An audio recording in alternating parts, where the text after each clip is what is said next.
Right now, a parasite is causing explosive diarrhea for thousands of people and spreading rapidly across the United States. It's turning into a major food safety problem as people are getting it even from eating lettuce or salads and cold food out at restaurants.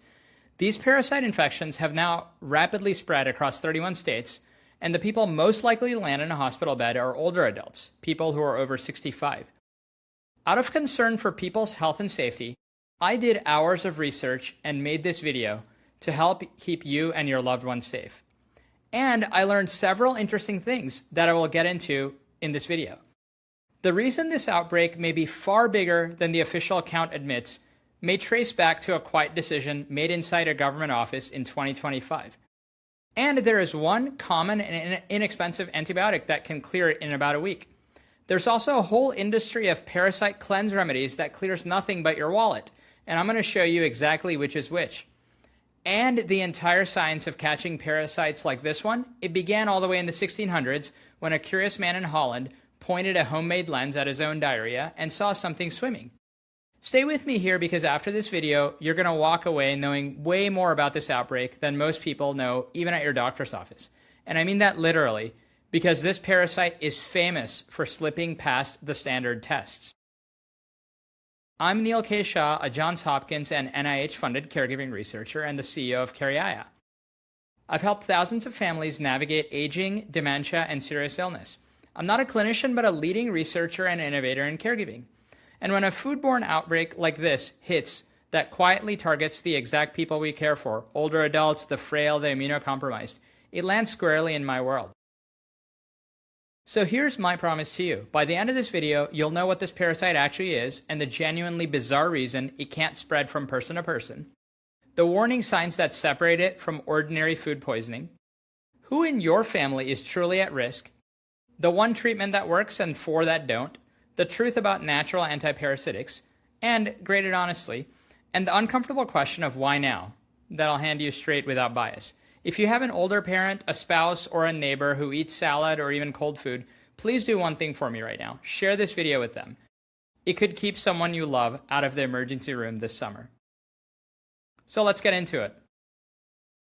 The parasite is called Cyclospora cayetanensis. Say that name, and even seasoned doctors and nurses will pause.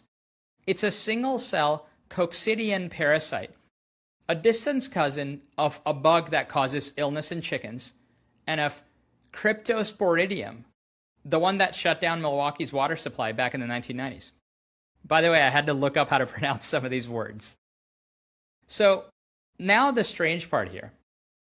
When someone is infected and sheds this parasite in their stool, what comes out is not yet infectious. The parasite has to sit in the outside environment, in soil or on produce or in water, for roughly 1 to 2 weeks to ripen, to sporulate, before it can infect the next person. That's well proven. And it has an interesting, beautifully reassuring consequence for caregivers. Because fresh stool isn't contagious, this parasite essentially cannot spread person to person. So if you're caring for someone who has it, you will not catch it from them by being in the same house, hugging them, or even cleaning up after them. Now contrast that with norovirus, which was a virus that was spreading rapidly in prior years, which rips through nursing homes like wildfire. Thankfully, this one doesn't, and that single fact will lower a lot of anxiety in a caregiving household, so hold on to it. So how do we even know parasites like this exist? In the 1670s, a Dutch draper named Antonie van Leeuwenhoek, a fabric merchant, not a trained scientist, ground glass lenses so fine he could see a world that no human had ever seen. He looked at pond water and found tiny creatures swimming in them and called them animalcules. He's rightly called the father of microbiology. But here's an interesting part they leave out of the polite textbooks. In 1681, van Leeuwenhoek came down with a nasty case of diarrhea, and instead of just suffering through it like a normal person, he examined his own stool under that lens and described a tiny organism swimming what he called prettily, with what he called little paws. Historians are now confident that what he saw was Giardia, the first human parasite ever observed by a human eye. Think about that. The entire science of tracking these bugs in our gut, the science that could protect your family this summer, began with one man's curiosity about his own diarrhea. If you love that kind of hidden history, subscribe now because I cover topics like this regularly, and I find them personally very fascinating.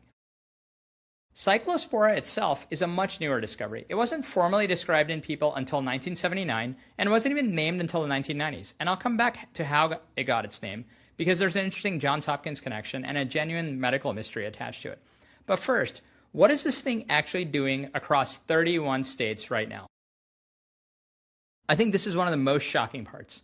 As of July 2026, the CDC has confirmed 843 domestically acquired cases across 31 states, with more than 1,500 additional suspected cases still being sorted out, and 86 people hospitalized. But let me give you some useful context here. There have been no reported deaths, most people recover, and CDC counts always lag real life by about 6 weeks. So the true number may be almost certainly much higher than the official tally. I'll come back to the why this official number is so slippery this year, because I think that's one of the most important parts of this whole story. The epicenter is Michigan. And this is a statistic that should make you wake up. Michigan's chief medical executive, Dr. Natasha Bagdasarian, told reporters the state normally sees 40 to 50 cases of Cyclosporiasis a year. This year, already over 1,500. That's roughly 30 times the normal load in a single state. Ohio has hundreds more. So when you add these states together, the aggregated tally is already pushing 3,000 people sickened. Now, here's something I want you to sit with because I think it's genuinely unusual. In a typical outbreak, investigators eventually point to a food, like the cilantro, the bagged salad, the raspberries. As of this recording, they haven't. No common food source has been identified yet, and no Cyclospora recall has been issued. I think that's rare and it matters, and I'll explain what it likely means in this video. So, which foods has this parasite been linked to before? That list is important and worth memorizing. Fresh raspberries, fresh basil, cilantro, pre-cut bagged salad mixes, snow peas, snap peas, blackberries, and leafy greens like romaine. For years, Americans assumed this was strictly an imported produce problem, but in July 2019, the FDA confirmed Cyclospora for the first time in cilantro grown right here in the US. So the comforting story that it only comes from far away, that's no longer true. And notice the pattern in this food list. Every single one is something we eat raw. Hold on to that thought because it's the key to protecting your family, and I'll give you the practical checklist near the end. So how do you know if this is what you got or your loved one got versus just a run-of-the-mill stomach bug? I think this is where Cyclosporiasis reveals its personality. The hallmark is watery diarrhea, often frequent, often explosive, plus loss of appetite, real weight loss, cramping, bloating, gas, nausea, and a deep fatigue. Fever, if it shows up at all, is usually pretty low. But here's the tell that separates it from ordinary food poisoning, and Dr. Bagdasarian pointed to exactly this. Bacterial food poisoning tends to hit you within hours and burn out fast. Cyclospora is a slow and patient villain. It usually takes sometimes up to a week after you eat the contaminated food before symptoms even begin, and left untreated, it doesn't pass in a day or two. It can drag on for weeks, sometimes more than a month, in a maddening, relapsing, remitting pattern. You feel better, you think it's over, then it comes roaring back. If you had a bout of diarrhea and then you thought you beat it, and then it came back, that is a red flag to get yourself tested. Now, who is truly at risk here? The parasite is dangerous in direct proportion to how fragile the person is. Young children, the immunocompromised, cancer patients, and the group I cover the most, older adults. Dr. Luis Marcos, an infectious disease physician at Stony Brook, put it plainly. The primary danger here isn't the parasite itself, it's the dehydration from the prolonged watery diarrhea. And he explained why older adults are so vulnerable. They're more likely to have underlying medical conditions and to take medications that affect fluid balance. Dr. William Schaffner at Vanderbilt said essentially the same thing. The major hazard is dehydration, and it's most dangerous at the extremes of age and in people living with chronic illness. So let me make that concrete because dehydration sounds mild. It isn't, not here. In an older adult, days of fluid loss can quickly spiral into electrolyte imbalances, acute kidney injury, dangerous weakness, dizziness, and this is the one I'm most attuned to, falls. A parasite in a salad could become a broken hip, could become a hospital admission, that could become a permanent loss of independence. I think that's real stakes for our caregiving community, and the hospitalization rate in this outbreak is running at about 10%. Dehydration is the real reason. So, when do you call the doctor? Watery diarrhea lasting more than a couple of days, or relapsing, or following a possible bad produce exposure. And any sign of dehydration, dizziness, dry mouth, little or dark urine, confusion, a racing heart, or not being able to keep fluids down. In a frail older adult, do not wait it out. And when you call, I'm going to give you a very specific script to say to that doctor in a minute because it can change the entire outcome. So this is the part that I found especially interesting. Because the moment an outbreak like this makes the news, the internet floods with natural antiparasitic cures. Wormwood, black walnut, oregano oil, garlic, berberine, papaya seeds, clove, sold as parasite cleanses. So let me tell you the truth and grade these honestly, the way I'd want to tell my own mother. Here's the bottom line, and I want it to be unmistakable. There's no yet published human study, none, showing that any of these herbal remedies treats Cyclospora in people. The CDC's recommended treatment guidance doesn't list a single herb, not even as an experimental option. And you may be thinking, but Neal, I've seen studies. So let me walk you through actual studies and evidence, because it is more interesting than just the hype. Berberine, the compound in golden seal and barberry, genuinely showed activity against Giardia in a study in the 1970s in a pediatric journal. It was a real study, but that's Giardia. It's a completely different kind of parasite, and that was in children, almost 50 years ago. For Cyclospora, preliminary at best, but possibly no impact. I think it's still interesting and worth doing more research on. Wormwood gives one of the great stories in medicine. In 1972, a Chinese scientist named Tu Yoyo, combing through ancient texts, isolated a compound from sweet wormwood, Artemisia annua, that became artemisinin, today the backbone of malaria treatment worldwide. She won the Nobel Prize in 2015. That's strong evidence.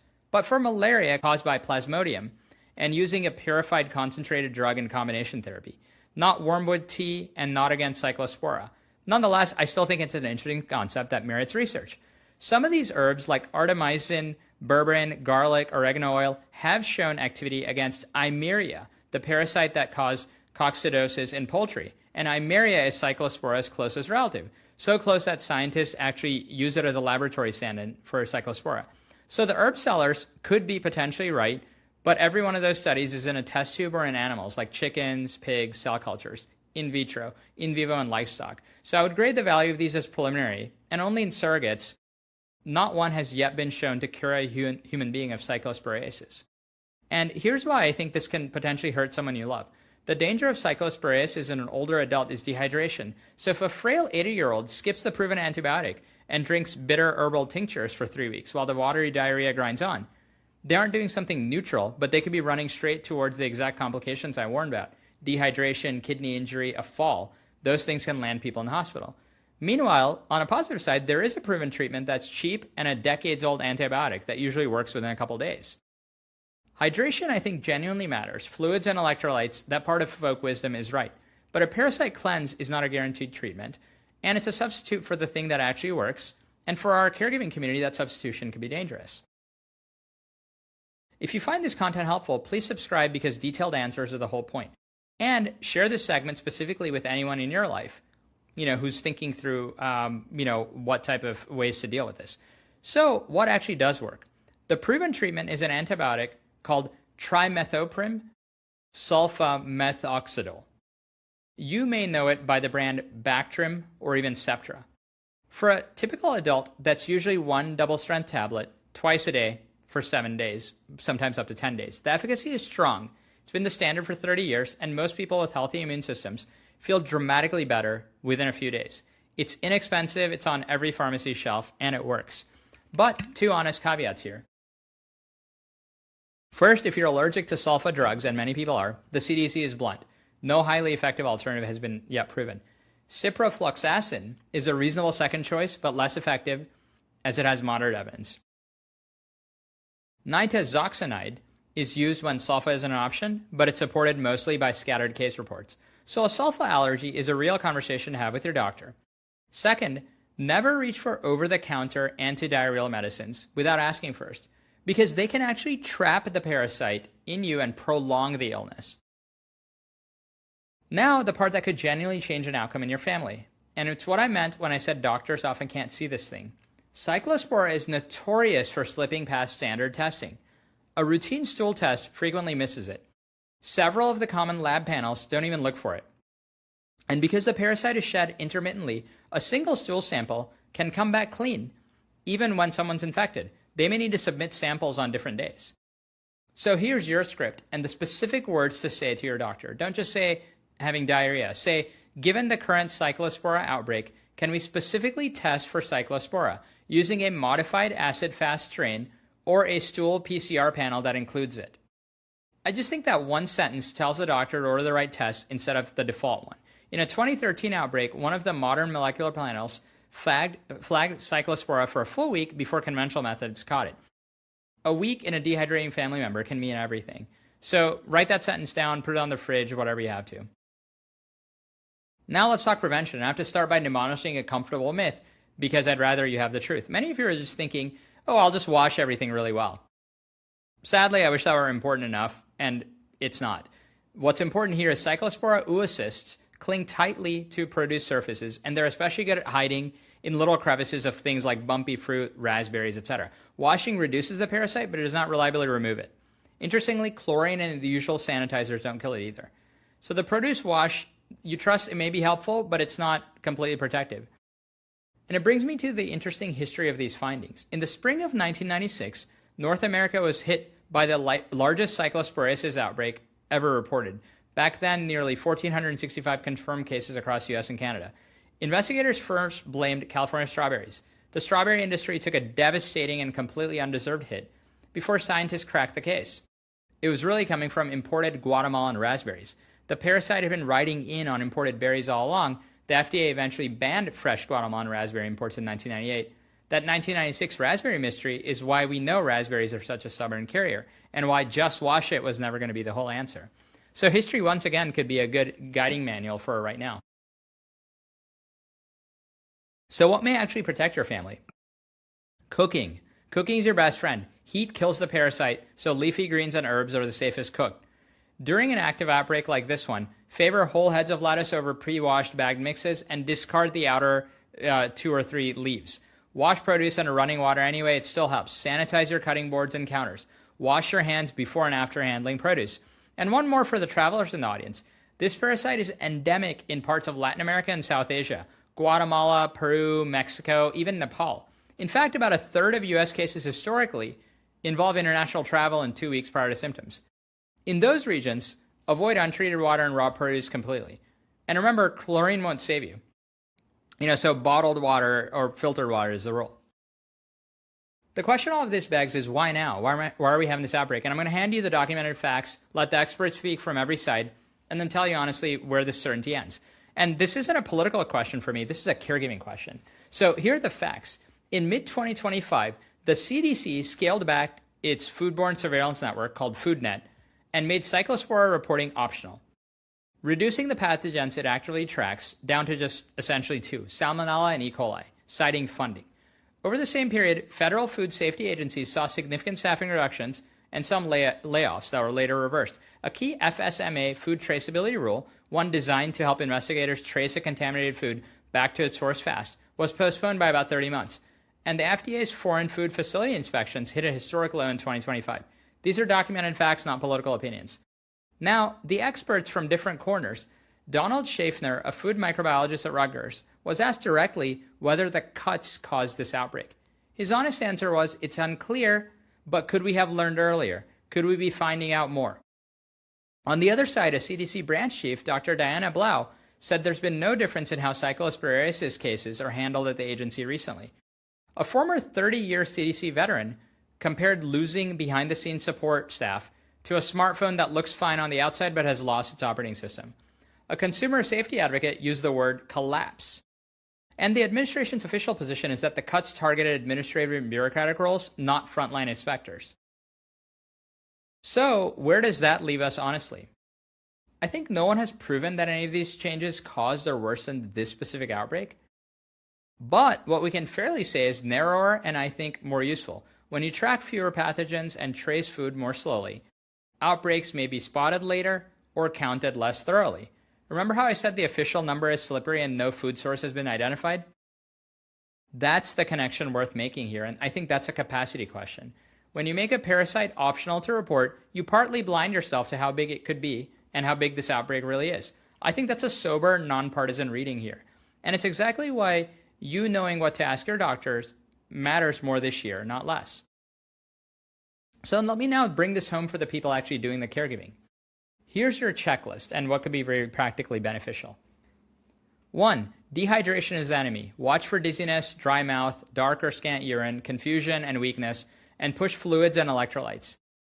2. Know the medication angle. Older adults on diuretics or blood pressure drugs or with kidney disease or diabetes are more vulnerable to fluid swings, and the treatment antibiotic itself interacts with blood thinners like warfarin or some other medicines. So make sure the prescriber has their full medication list. Check with the pharmacist. This is general pharmacology worth confirming. 3. If the symptoms drag on or relapse, escalate with that sentence. Please test specifically for Cyclospora. 4. In the kitchen, cook produce whenever you can. Skip bag salads during the outbreak and buy just whole heads of lettuce. And 5. The reassurance. You will not catch this from the person that you're caregiving for.